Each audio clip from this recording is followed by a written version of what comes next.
coming up on Lawmakers. The House and Senate vote to create boundary line commissions to resolve Georgia's own border war. The Senate adopts a measure to create a transportation special local option sales tax, or T-SPLOST. And Governor Perdue supports a new program he says will improve health care for 3 million Americans. Those stories and more are coming up next. This is Lawmakers, your source for all the news from under the Gold Dome. Here are your anchors, and Wandy Lawson and David Zelski. Good evening, everyone. Also on Lawmakers, in light of the lengthy delays in the Brian Nichols trial, House members introduced legislation they say will keep it from happening again. And legislation that would expand the use of school vouchers is heard in Senate committee. But first, our top story tonight, legislation that supporters say would restore Georgia's northern border. House and Senate members take the first step in expanding Georgia's border, all in the name of more water. Lawmaker Sandra Parrish joins us live with the details. Sandra. David, it all started back in 1818 when a faulty survey set Georgia's border not at the 35th parallel where Congress set it, but 1 mile south. Senator David Schaefer says had they set it correctly, part of the Tennessee River would run through Georgia. The border of this state is the 35th parallel. The 35th parallel is where it has always been, and it's not a matter of moving the border or switching people from one state to another. It's simply a matter of accurately finding and marking that border. Senate Resolution 822 and House Resolution 1206 both create a boundary line commission to accurately survey and correctly mark Georgia's borders with Tennessee and North Carolina. Representative Harry Geisinger, who introduced the House measure, says a map clearly shows the 35th parallel is north of current state lines and doesn't correct itself until you get to South Carolina. Even though the boundary line is what we're talking about, water is the key to the issue. And we have never given up our riparian water rights. The United States Congress has never changed the agreement that they made with the state of Georgia. And consequently, there's no reason in the world why we shouldn't have right to that water. But while the Senate passed its measure unanimously, the debate in the House was a little more contentious. Is it not true that we probably should not abandon other efforts to solve our water problem in Georgia in reliance on this, should we? Mr. Chairman, that is true, but only to the extent that this is only one of the colors in the palette that we need to create, with conservation, wells, reservoirs, and other methods of saving water. Representative David Ralston's district includes counties that border both Tennessee and North Carolina. I'm hearing from my constituents that this is a fairly silly approach by the Georgia legislature. It's not the first time we've done things that are silly, but they think it's a waste of time. You know, the boundary line has been what it's been for 190 years. Now, House Resolution 1206 passed the House 136 to 26. Right now, Tennessee, North Carolina, and Congress would have to go along with any request by Georgia to move its lines. With that unlikely to happen, it could be the U.S. Supreme Court that makes the decision, something Representative Geisinger thinks would bode well for Georgia. Reporting live, I'm Sandra Parrish for Lawmakers.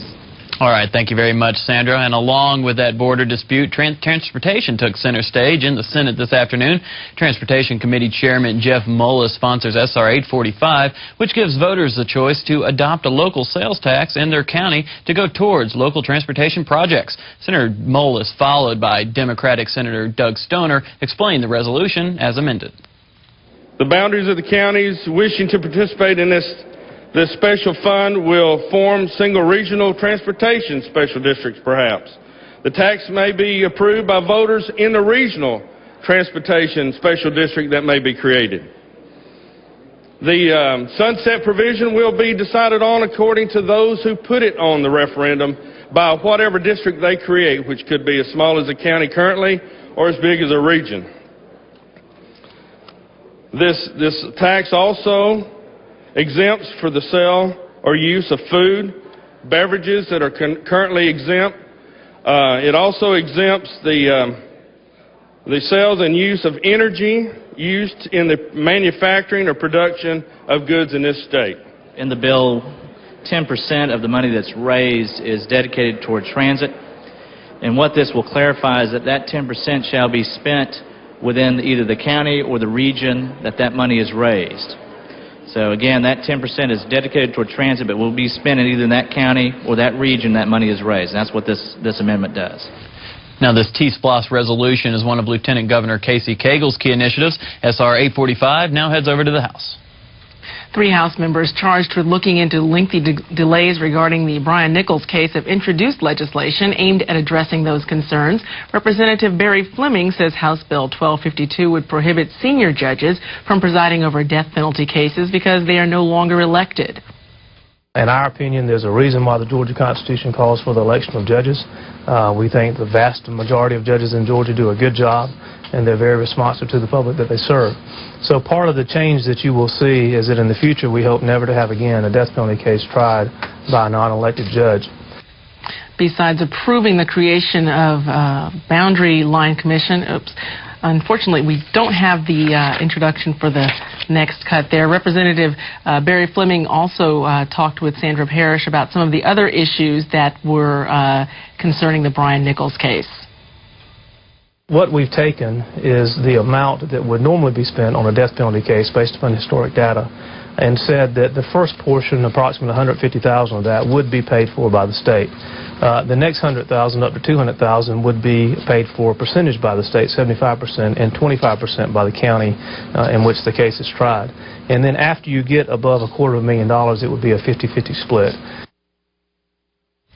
And we will continue to follow that story as it continues. Well, besides approving the creation of a boundary line, the House passed 5 other pieces of legislation dealing with issues ranging from the Department of Transportation to blue crabs.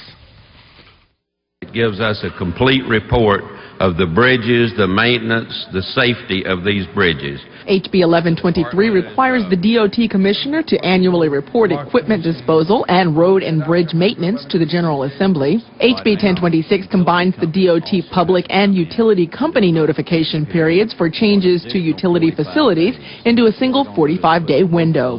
HB 1015 allows counties to transfer taxes collected in special service districts to recently incorporated cities like Johns Creek, Milton, and Sandy Springs. HR 1081 allows representatives to honor individuals who have contributed to the public good with the Legislative Service Award, a pin and certificate. Well, easy come, easy go. HB 1026, 1123, and 1015, along with HR 1081, all passed without opposition. In fact, the only dissenting votes today came for HB 1016, allowing the Commissioner of the Department of Natural Resources to restrict blue crab fishing. Representative Bobby Franklin wanted to amend the bill. All this amendment seeks to do is to be a first step towards the privatization of crab. I really don't know what to say. You got me on that one. I just don't know. I don't know a whole lot about fishing for blue crabs. I know a little bit about eating them, but I'm going to let each and every member decide for themselves. The Franklin Amendment failed, and HB 1016 passed by a vote of 142 to 21. All 5 measures now head to the Senate. The Senate Committee on Education and Youth heard testimony this morning on Senate Bill 458. That bill would provide vouchers for students attending a school that loses its accreditation or is designated a needs improvement school for 7 consecutive years or more. Lawmakers Bridget Snapp is live with that story. Bridget. David, this bill could affect the nearly 53,000 students attending schools in Clayton County. The Southern Association of Colleges and Schools recommended Friday that the system lose its accreditation this September unless it makes some drastic changes. Sponsor of SB 458, President Pro Tem Eric Johnson, says his bill is a good first step in these situations. Vouchers aren't the solution to every child in that needs improvement 7 school or in a non-accredited thing, and other things need to be done. But I do think this is one of the solutions, because whatever you do, whether you send in a SWAT team from Atlanta to take over a school or a school system, it's still going to take them a year or 2 to turn the school system around. However, the bill has been criticized because it helps only those students who are able to gain acceptance into other schools. My concern goes along to what Senator Jackson said. What's going to happen to the other 50,000 students that will not be allowed to go to private schools, as you just explained? We've got to help all 53,000 students and not just 4,000 or 3,000 or whatever it is. The bill has also garnered criticism from several representatives of educational organizations, including Jeff Hubbard, president of the Georgia Association of Educators and Clayton County employee. Public school children do not perform better when they are shipped from school to school, whether it be public or private. It is very clear that communities and our parents prefer to have their children in the state of Georgia in their community schools. The scholarships that would be given for the students to attend private schools would be based on funds received through the state allocated FTE count. That means public monies would be collected through taxes would be going to the potential tuition paid to a private school. GAE has been and always will be opposed to public funds going to pay private school vouchers. The committee did not get a chance to vote on the bill today. The Clayton County Commission voted unanimously Tuesday night in support of legislation creating an ethics committee to govern the behavior of school board members. Representative Mike Glanton is now working with parents on crafting that legislation. Reporting live, I'm Bridget Snapp for Lawmakers. Okay, thank you very much, Bridget. And legislation known as the Georgia Credit Protection Act passed the Senate yesterday, but a motion to reconsider was made, keeping it from moving over to the House. Senator Chip Rogers sponsors SB 361, but unlike the House version of the bill, which creates a $3 fee for a credit freeze, this fee is set by the Banking and Finance Commissioner. Senator Chip Rogers took the well in favor of his legislation, and Senator Steve Thompson follows with why this version shouldn't pass.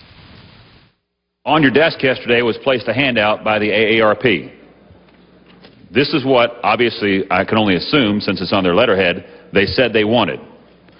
The amendment dealing with the price is exactly what they said this is what they put on the desk.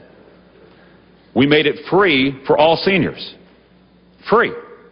Zero. Nothing. No charge. From their professor, from an Ivy League school, nonetheless.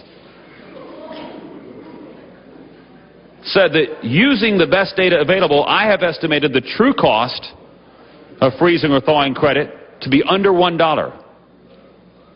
Moreover, now this is important, because the CRAs, credit reporting agencies, are well-run firms, we should expect that cost will decrease over time, and this decrease also suggests that prices should be set lower or with a declining fee structure over time, which is exactly what we did yesterday in giving the banking commissioner the authority to lower the price over time if need be, and that he cannot set the price at a penny more than what it actually costs the credit reporting agencies. You can take anybody's argument and quote it back to them and just use part of the argument and make you believe anything. And what they're doing is saying, yes, let's make it based on what it actually cost the credit agency. Ladies and gentlemen, using that argument, who is going to find out what it cost the credit agency? The credit agency. Now, the reconsideration backed by Thompson failed 24-31, so Senate Bill 361 now heads over to the House. Governor Sonny Perdue spoke at a press conference today in support of a new program that he says could improve health care for over 3 million Americans. Lawmakers Minu Hosseini has more. The Secretary and I had a conversation regarding the efforts we're making on consumer-driven health care so that patients can have choices. And we want to put the patients in charge.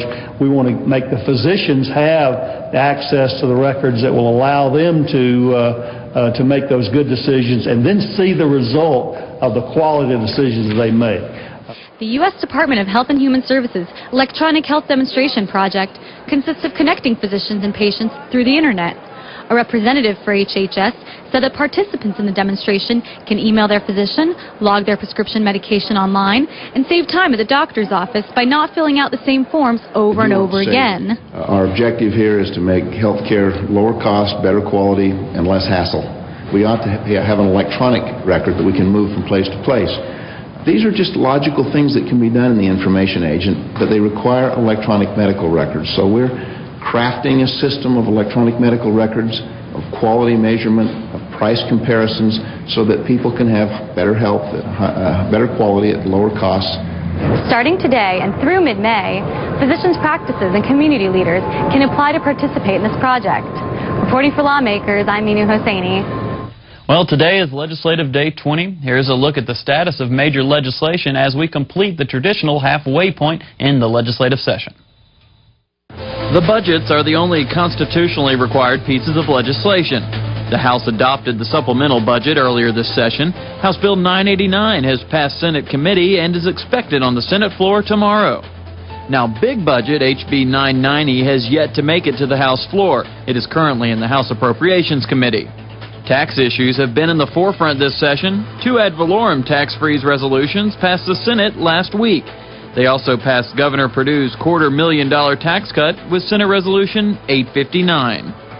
Speaker Richardson's great plan, H.R. 1246, still awaits action from the House Ways and Means Committee. Public safety this session began with gun carry legislation carried over from last session. The Senate passed their version of HB 89, which then went back to the House and now awaits a conference committee. Getting caught a 4th time while driving on a suspended license could soon become a felony. This measure passed last year but was vetoed by the governor. This year's version, Senate Bill 350, is in the House Judiciary Non-Civil Committee. Also in the driver's license field is Senate Bill 25, which requires proof of citizenship to acquire a license. This measure passed the Senate Public Safety Committee last week. In business, the House Industrial Relations Committee awaits action on the Parent Protection Act, which allows leave for employees to attend school conferences and medical appointments. In consumer protections, the House and Senate have passed identity theft protections in their respective chambers, setting credit-free standards. The House version creates a $3 fee, and the Senate version's fee is set by the Banking and Finance Commissioner. In criminal justice, the House has passed legislation that would change habeas corpus procedure when it comes to first-time death sentence petitions. House Bill 578 awaits action in the Senate. A Senate committee has passed the GBI database, which allows DNA to be used in investigations. Senate Bill 430 is currently in Senate rules. In education, House Bill 939, which expands Georgia's pre-K program to include 3-year-olds, has not yet been taken up by the House Education Committee. Environmental issues have been all about water this session, both chambers passing the statewide Comprehensive Water Management Plan. House Resolution 1022 was signed by Governor Perdue. The passing of H.R. 1022 triggered the passage of SB 351 in the Senate. This sets up a legislative oversight committee for the implementation of the water plan. Water restrictions when it comes to swimming pools could be lifted this summer with SB 368. That measure awaits action from the Senate Natural Resources and Environment Committee. Immigration issues await action in the House. HB 978 in House rules allows seizure of vehicles driven by illegal immigrants who are in a traffic accident. And House Resolution 413, along with Senate Bill 335, would require English as the official language in the state of Georgia. Those measures are still in their original chamber committees. Social issues such as the Paramount Right to Life Act have surfaced this session. H.R. 536 has been in House subcommittee hearings this week. Also in House committee is HB 158, which allows genetic testing to determine the legitimacy of a child. And that's a look at the legislative scorecard halfway through the 2008 Georgia General Assembly. Now, there's just one update on the scorecard. Less than an hour ago, the House Judiciary Non-Civil Committee passed legislation that makes English the official language of Georgia. This would be a constitutional amendment of which Georgia citizens would vote. H.R. 413 now goes over to House rules. 3 pieces of legislation that make up what House Speaker Glenn Richardson calls global tax reform moved forward today with approval by House Appropriations Subcommittee. Richardson continued his call to eliminate property taxes in favor of taxes on services, goods, and groceries. I think we ought to go back and drop the net and say everybody is going to pay taxes. But if you're at poverty level and in these categories, we'll give you credit back if you fill out a Georgia tax return. Will it be more difficult for some? I'm sure it will. But whenever you've got 1 million illegal residents, and when you've got hundreds of thousands more that aren't filing tax returns, I think it's time you get them paying taxes. Richardson also presented a Senate version of property tax legislation, saying that he does not generally support the idea of revenue bills originating in the Senate, and that by ignoring millage rates, Senate Resolution 796 does not go far enough. The Senate, not surprisingly, took the easy part, the freeze of values, and did not take on the caps. And I think that that's doomed for failure. It absolutely makes no sense to freeze homeowners' values if you don't put some restrictions on the rate that millage rates can go up. The version of SR 796 approved by the subcommittee includes millage rate caps. HR 1246, HB 979, and SR 796 now move to the full House Appropriations Committee. After hearing 7 hours of testimony this week, the House Judiciary Subcommittee tabled House Resolution 536 today. Lawmakers Keosha Jackson joins us live now with the details. Keosha. David, dozens of citizens came to testify about the Paramount Right to Life Act. The legislation would outlaw abortion and certain types of contraception. Testimony focused on the life of an unborn child versus the health care of the mother. If you could look at a 5-year-old and not imagine them to be the star quarterback for the Falcons, 20 years ago you could, 20 years ahead you could. So human life is a continuum, it's a gradual process of development and should be respected in all of its stages, including very earliest stages. The extremist wording of this legislation would actually prohibit the use of some of the hormonal birth control methods that we have been commonly prescribing for more than 40 years now, including the birth control pill, the patch, NuvaRing, and injectables like Depo-Provera. This amendment puts women's health in real jeopardy and increases the doctor's liability. Georgia is already facing a doctor shortage. Who would want to come to Georgia, Atlanta, to practice if they know that they're going to have a possibility of being tried criminally for something that they had no control over? Again, H.R. 536 was tabled by the subcommittee this afternoon. If passed, the constitutional amendment could be on a statewide ballot as early as November, but it has a long journey through the legislative process, which has only just begun. Reporting for Lawmakers, I'm Keosha Jackson.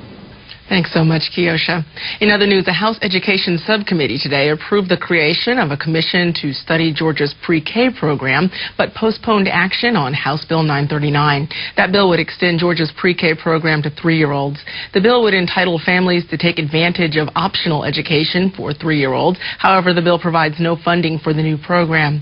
House Resolution 791, creating the pre-K study committee, passed and now heads to the House Health and Human Services Committee. Senator Vincent Fort took a point of personal privilege this morning to promote the Dropout Deterrent Act. Senate Bill 257 would make school attendance mandatory for kids ages 6 through 17. Fort claims he had a certain senator's word that the bill would be given a chance to be debated, but it still hasn't been taken up in committee. Last year, I introduced the good bill to raise the age for dropouts from 16 to 17 years old. And it's a bill that deserved to be heard. It's a bill that deserved to be discussed. And it's a bill that deserved to be voted on. And I even got a promise. I got a promise. Looking in the eye, promise that I would get a hearing on that bill in the Education Committee. And guess what? That never happened. Never happened. No reason why it has not happened. But let me tell you something. When you come down here, all you got is your word.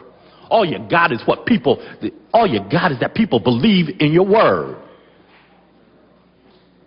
The public wants it debated, I'll tell you that. The public believes that a child who is not in school will not learn, but that if a child is in school, he may learn. And when I hear another senator tell me I'm going to get a hearing on it, and I don't get a hearing on it, that's a problem. That's not how the Senate has worked in the 12 years that I've been down here. Epilepsy advocates were at the Capitol today to lobby legislators for protections from pharmaceutical mishaps. Lawmakers Caroline Yaga has more. Epilepsy advocates converged in the hopes of passing House Bill 127, the Epilepsy Patient Protection. Author of the bill, Representative Shalise Byrd, was present.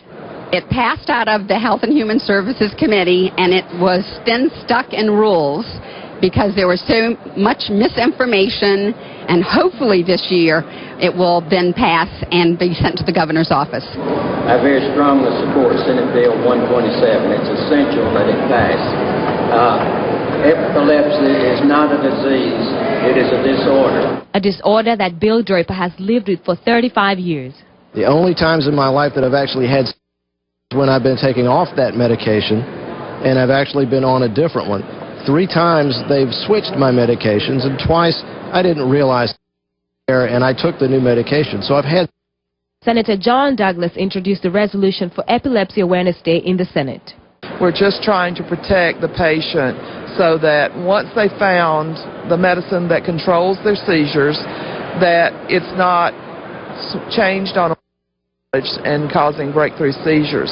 House Bill 127 passed out of the House last year with a vote of 161-0 and is currently being considered by Senate Rules Committee.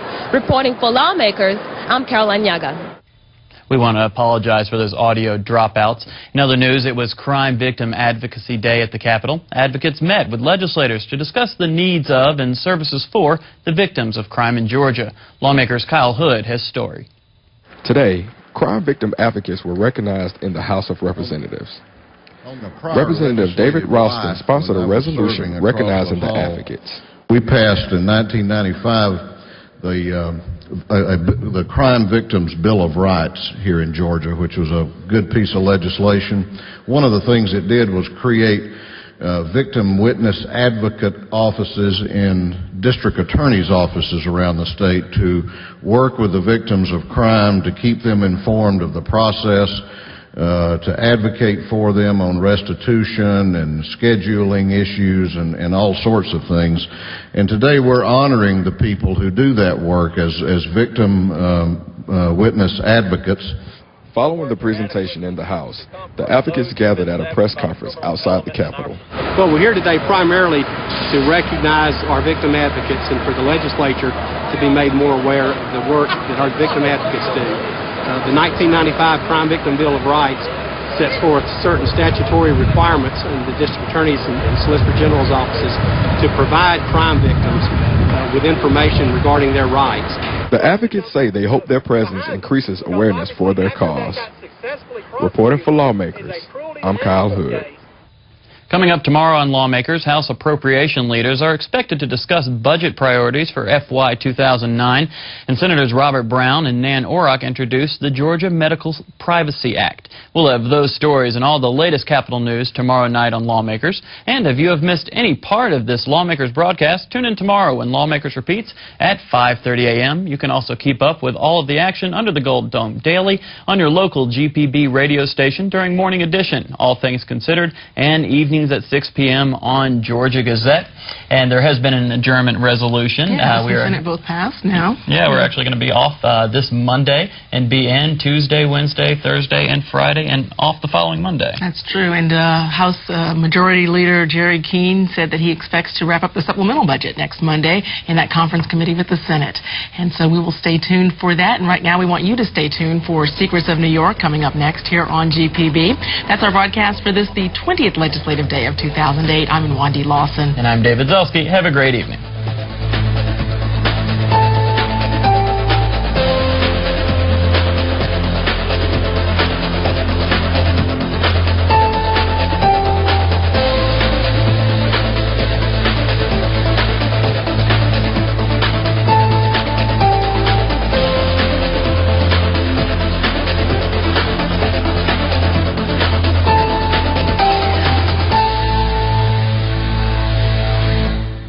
This has been a production of Georgia Public Broadcasting.